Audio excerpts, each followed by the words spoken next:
Welcome back to The Explainer. Today we're diving straight into video games and virtual realities, an incredibly fascinating analysis drawn directly from the book Perverting Our Reproductive Nature. Let's get right into it.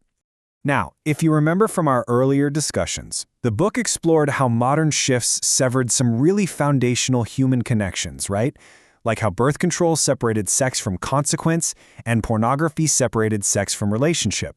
Well, the author posits the next evolution in that progression, and it's this. If porn numbs desire, games anesthetize ambition. It's a profound shift where that inherent human drive to conquer and build is essentially redirected into a digital void. So why exactly has the boardroom been replaced by the boss battle for so many guys? It all comes down to what's called the male sedation hypothesis. This is a concept from Chris Williamson that the author uses to really frame this modern crisis. The idea here is that modern men are being pacified on two distinct fronts. While digital intimacy numbs the biological drive for connection, video games pacify the natural drive for achievement. Think about it. Where men were once called to conquer real mountains, to build, to protect, to provide, many are now settling for digital terrain. The natural instinct to overcome adversity is simply being satisfied by a screen. Then look at the core appeal of this simulation. It's the stark contrast between virtual worlds and the real world. The real world is frankly difficult. Progress is slow, it's uncertain, and it comes with a high risk of failure. You might work for literally years without any real recognition. Virtual worlds, on the other hand, are completely safe. They offer immediate, guaranteed achievement with zero risk. They provide purpose without pain, heroism without hardship, and conquest without cost. It's a meticulously calibrated ecosystem where your effort is always going to yield a predictable reward. But there's a massive neurological cost to this guaranteed reward system.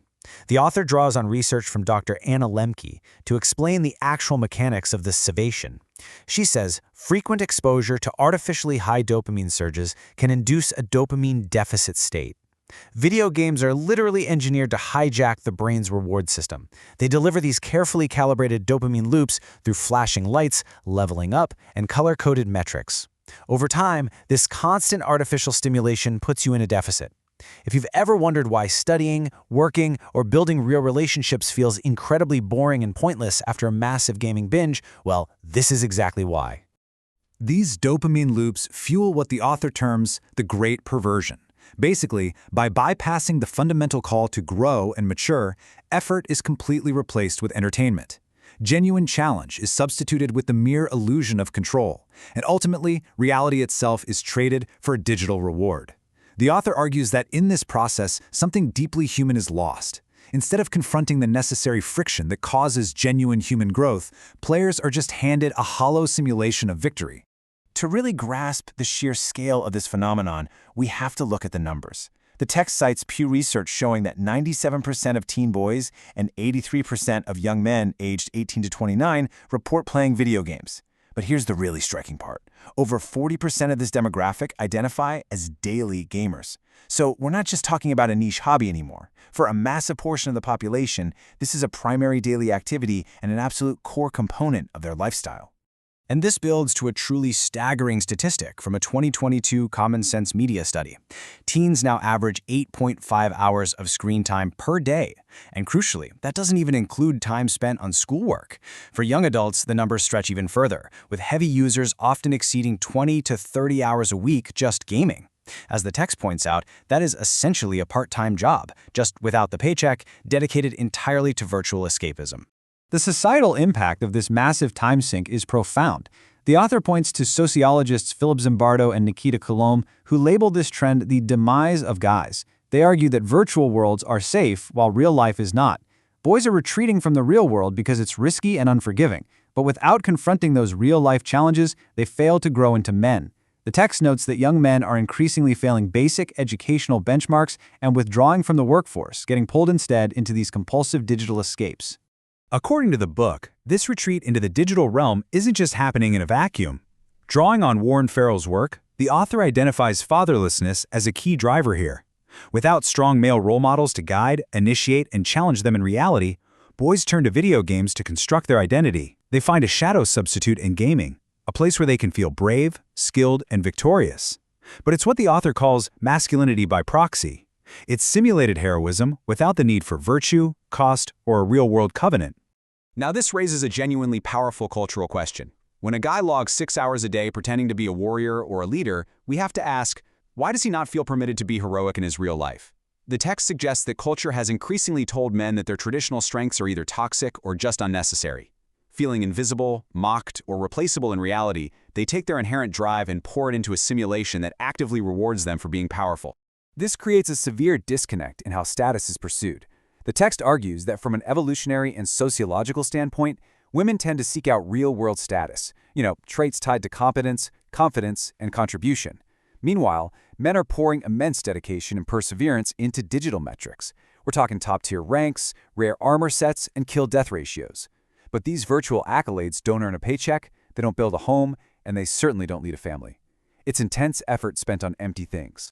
And the simulation impacts girls too. Studies highlighted in the text show how gaming culture distorts self-perception across the board. In these virtual worlds, the collapse of feminine archetypes means women are often presented as either hypersexualized ornaments or hypermasculinized warriors. In partially reporting the research, the author notes this exposure increases body dissatisfaction in girls and increases sexist attitudes in boys.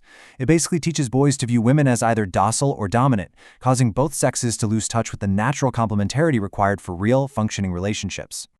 Over time, this distortion erodes genuine intimacy.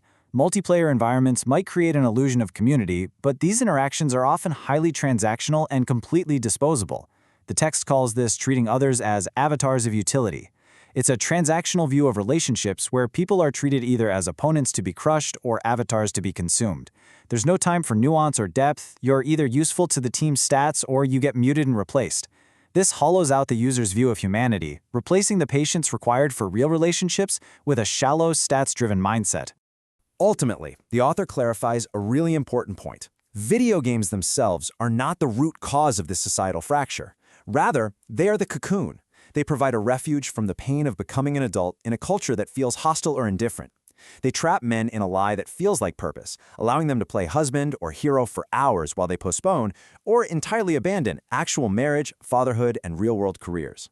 So what exactly is the alternative? The author asks the reader to consider a radical shift in perspective. What if nature was not the enemy? What if our natural design, with all its inherent struggles, risks, and responsibilities, is exactly what we need to grow? The text challenges us to look beyond the comfortable lies of the simulation and recognize that true meaning is found in aligning with our inherent reproductive and relational nature. To prepare us for the societal consequences explored in the later chapters of the book, the author urges a reclaiming of reality. This means taking actual steps, logging off the illusion, and returning to real-world duties. The text calls for a return to sacrificial masculinity, reminding men that true strength is found in devotion, not domination. It's a powerful call to embrace the uncomfortable, unpredictable nature of real-world relationships, to provide, to protect, and to learn to give more to the world than you take from it.